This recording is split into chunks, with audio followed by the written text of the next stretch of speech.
আজ আমি সয়াবিন শুক্তো করছি। তার জন্য আমি আগে থেকে কড়াইয়ে তেল গরম করে নিয়েছি, একটা তেজপাতা ছেড়ে দিয়েছি।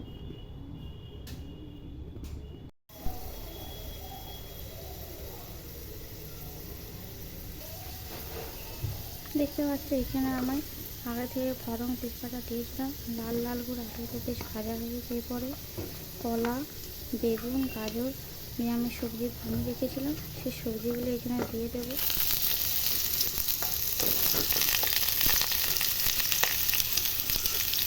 তার সাথে পেঁয়াজ দিয়ে দেবো, হালকা হালকা করে ভেজে নেবো। আমি বললাম আগে সয়াবিনের ঝাল করছি, তার সয়াবিনগুলো আমি ভিজিয়ে নিয়েছি গরম জলে, যাতে বেশ ফুলে ফেপে গেছে। এরপর আমি এগুলো প্রথমে ছোটো ছোটো করে কেটে নেব। দেখতে পাচ্ছি আমার সবজি ভাজা ভাজা বেশ হয়ে গেছে। এরপর আমি এটা নামিয়ে নেব।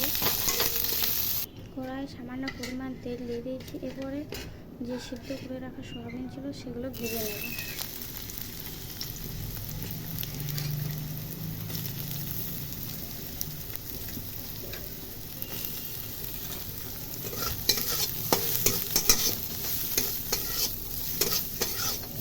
লাল লাল ভাজা হোক ততক্ষণে এখানে আমি আদা রসুন বেটে নিয়েছি। এবারে হলুদ পরিমাণ মতো দিয়ে দিলাম, আর দিলাম ধনে গুঁড়ো, জিরে গুঁড়ো দুটো একসাথে মিক্স আছে, তার সাথে গোলমরিচ গুঁড়োও আছে। তো দিয়ে দিলাম সামান্য পরিমাণ লঙ্কা গুঁড়ো।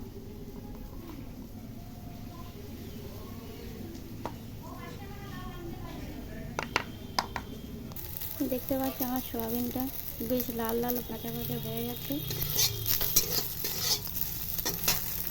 এরপর আমি যে ভেজে রাখা সবজি ছিল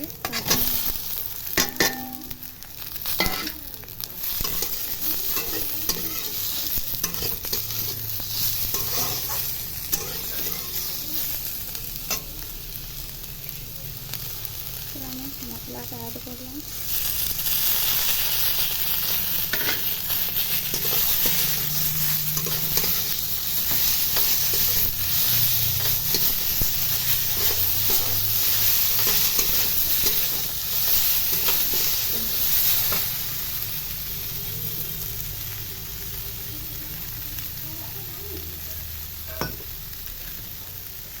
সামান্য পরিমাণ জল দিলাম, যাতে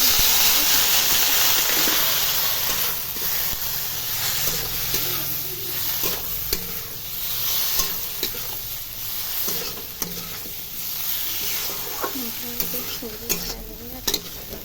এরপরে আমি এটাকে ভেজে নেব।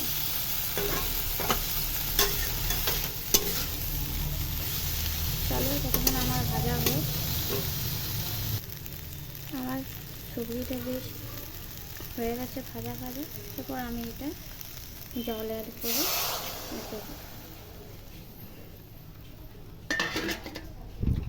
তোমরা চাইলে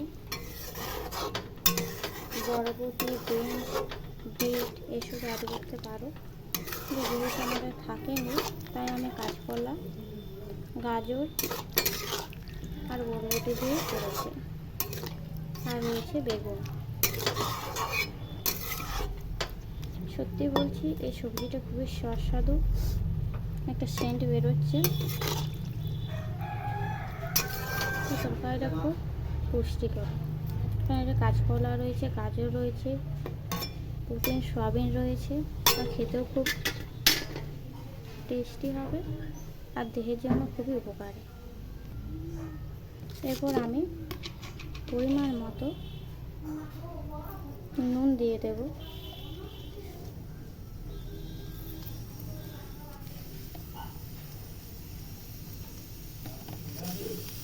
চলো আমার নুন দেওয়া হয়ে গেছে, তাই একটু নেড়ে পরে তরকারিটা আমি ঢাকা দিয়ে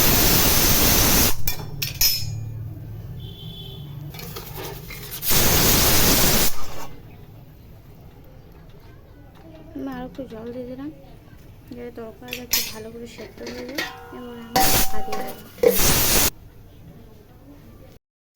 দেখতে পাচ্ছ আমাদের সবজি রান্না হয়ে গেছে।